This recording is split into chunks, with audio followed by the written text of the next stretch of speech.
Hjemme på atelieret, der står man, du ved, og spekulerer på, hvad fanden, altså, det er ligesom et lukket univers, ikke, hvor du aldrig nogensinde møder andre end dig selv. Og det kan godt være dræbende. Altså, jeg har det meget bedre sådan her. For mig er det helt klart, det er her, det sker, altså ude i naturen.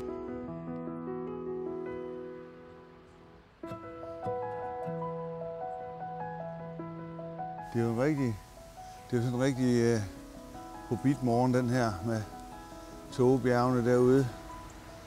Gamle istidsbakker, der ligger og skutter ryg her.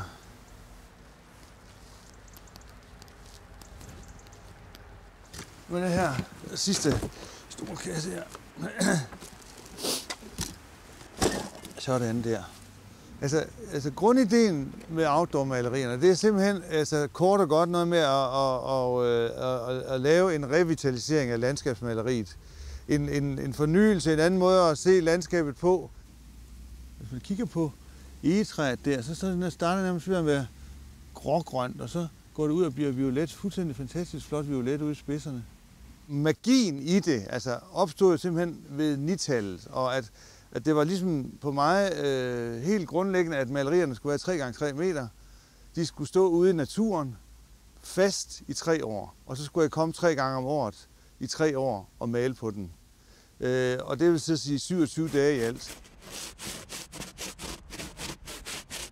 Det her, det var fra i morges. Jeg har ikke fået morgenmad, så jeg lavede nogle spejlæg her.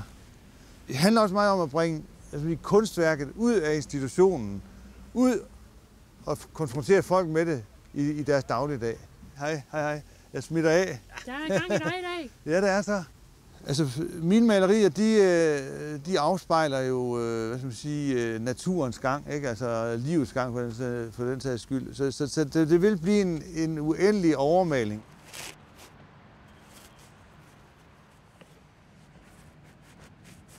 Min inspiration, den kommer helt og aldeles fra naturen og det landskab, jeg bor i eller er i, når jeg maler de her malerier.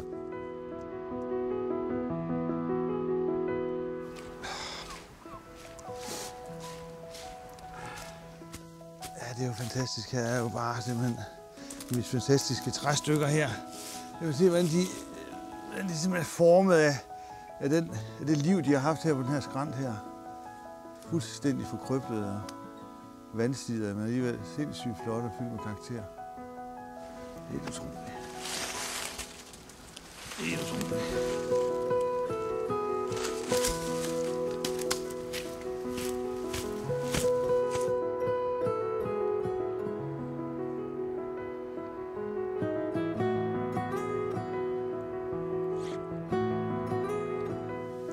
Hej! Hold nu kæft, det var det. Prøv at se. Skulle der en åbenbaring, det der? Skulle der en åbenbaring? Det er jo kraftedeme en... Det er 2 regnbuer, der mødes, og så opstår det der. Sindssygt vildt, det der. Er du sindssygt, det er vildt? Altså, nu må jeg kraftedeme lige give mig, men det her, det er altså for vores skyld her. Kunsten er for mig, det er lige så, man kalder det åndelig føde, altså det er en vigtig ingrediens i mit liv. Altså så vigtigt, at hvis ikke jeg beskæftiger mig med det, så dør jeg.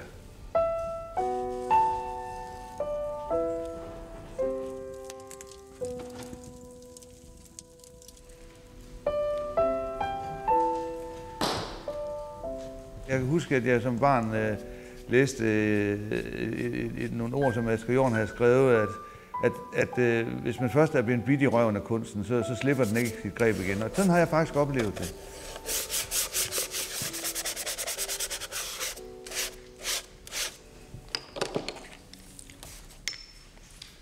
Når du står hjemme på dit ateliermaler, så er du ligesom i din egen verden. Du er ikke til skue for andre mennesker. Og først når maleriet er færdigt, kommer det ud til udstilling, kan man sige. Her starter jeg processen under stor bevågenhed af alle de mennesker, der færdes her. Og det har været sådan meget magtpåliggende for mig, at det skulle være steder, hvor der færdes mange mennesker. Så konfronterer du det med en masse mennesker, som normalt ikke vil interessere sig for sådan noget her. Og det er også en af det der provokatoriske element, der ligger i. Værsgo, her har du altså et moderne maleri. Kejser for satan. Den skider også på mit maleri, det er en værre bandit. Ja, jeg kan bare se. Ja. Den ved noget om kunst. Det er det, den gør, ja.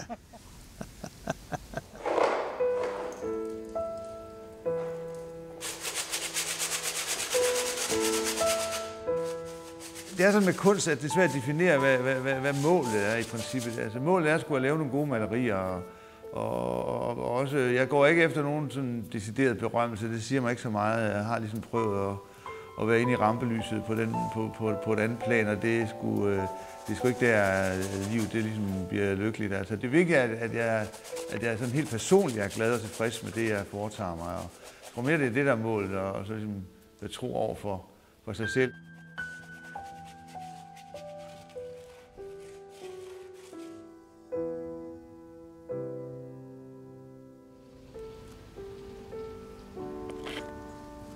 Tænk det der med outdoor-malerierne. Det bliver sådan et livsprojekt, der kommer til at køre sideløbende med. Men det er samtidig med, at det er noget, der holder mig i drift, i gang. Fordi at jeg har de her 27 malerier, jeg skal have lavet. Og det bliver jo mere og mere kompliceret, jo længere ud i verden jeg kommer.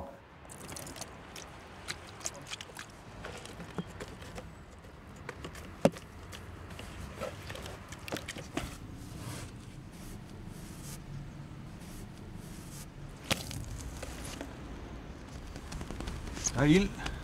Det er ild, det her. Helvedes flammer. Nu tror jeg simpelthen, jeg vil ofre den her øl til guderne. Det skulle være i orden her. Jeg kan ikke sige, at det er ikke sådan en, at jeg gennemstrømmes af, så nu er det her satanemme færdigt. Nej, det er noget med, at penslen den bliver træt. Så træder man tilbage og siger, det var det. Alt er godt.